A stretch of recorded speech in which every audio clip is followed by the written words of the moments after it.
వైసీపీకి మరో షాక్ తగలనుంది. జగ్గయ్యపేట మాజీ ఎమ్మెల్యే ఉదయభాను జగన్ కు జలకివ్వనున్నారు. వైసీపీకి రాజీనామా చేయనున్నారు ఆయన. పార్టీ ఏర్పాటు నుంచి ఉదయభాను జగన్ వెంట నడిచారు. అధినేతకు అత్యంత సన్నిహితుడిగా గుర్తింపు తెచ్చుకున్నారు. అలాంటిది తాను పార్టీ మారాల్సిన అవసరంపై తన ముఖ్య అనుచరులతో ఉదయభాను మాట్లాడుతూ ఉన్నారు. ఈ నెల 24 లేదంటే 27న జనసేనలో చేరతారంటూ కూడా ప్రచారం జరుగుతోంది.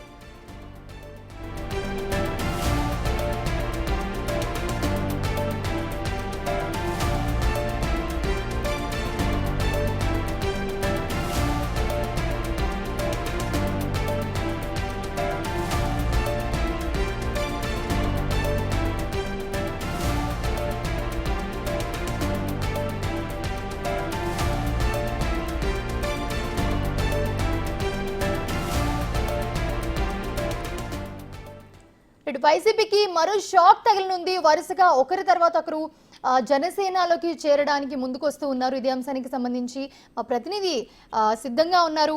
ప్రస్తుతం చూస్తూ ఉన్నాము మల్లికార్జున్ ప్రస్తుతం చూస్తున్నాము.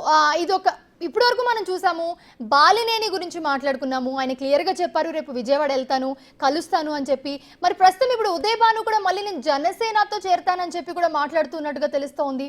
ఎలా చూడొచ్చు అంటారు? అంటే వైసీపీకి వరుస షాకుల మీద షాకులు తగులుతున్నాయని కూడా చెప్పుకోవచ్చు.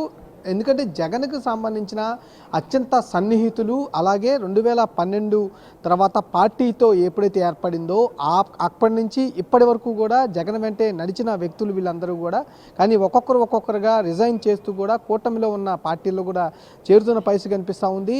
ఇప్పుడు జనసేనలోకి మాజీ మంత్రి బాలినేని శ్రీనివాసరెడ్డి, అట్లాగే జగన్కు చాలా సన్నిహితంగా ఉండే వ్యక్తి ఇతను ఇప్పటికిప్పుడే రాజీనామా చేయటం, జనసేనలో కూడా టచ్లోకి వెళ్ళటం, రేపు జనసేన పార్టీలో జాయిన్ అవుతానంటూ కూడా ప్రకటించడం జరిగింది. అదే బాటలో ఇటు ఎన్టీఆర్ జిల్లాకు సంబంధించిన మరొక కీలక నేత కూడా కనిపిస్తున్నట్టు తెలుస్తూ ఉంది.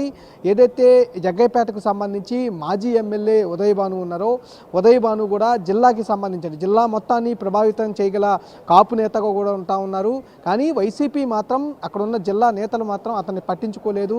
ఆ విధంగానే అతను అంతేకాకుండా గతంలో అతనికి మంత్రి పదవి ఇస్తామంటూ కూడా హామీ ఇచ్చి ఆ మంత్రి పదవిని కూడా చేజిక్కించుకోలేకపోయారు. ఈ అన్ని కారణాలు దృష్టిలో పెట్టుకొని కూడా ఇటు ఉదయభాను కూడా పార్టీని వీడుతున్నట్టు కూడా తెలుస్తూ ఉంది. ఎటు కార్యకర్తలతో కూడా తనకు సంబంధించిన కార్యకర్తలు, అభిమానులు అందరితో కూడా ఆయన పలు దఫాలుగా సమావేశాలు ఇప్పటికే నిర్వహించినట్టు కూడా తెలుస్తూ ఉంది.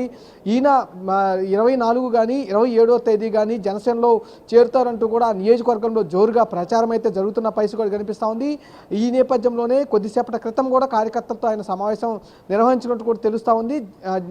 జగ్గయ్యపేటలో కనుక ఉదయభాను కనుక ఖాళీ చేస్తే అక్కడ ఉన్న వైసీపీ పూర్తిగా ఖాళీ అయిపోతుందంటూ ప్రచారం కూడా అక్కడ జోరుగా సాగుతున్న ప్రచారం కూడా కనిపిస్తూ ఉంది. ఇట్లా జగన్కి సంబంధించి అత్యంత సన్నిహితులు ఎవరైతే ఉంటా ఉన్నారో వారందరూ కూడా వైసీపీని వీడి మిగతా పార్టీలకు సంబంధించి జనసేన కానీ టీడీపీ కానీ ఇలా పార్టీలు మారుతున్న పరిస్థితి కూడా కొనసాగుతున్న పరిస్థితి కూడా కనిపిస్తూ ఉంది.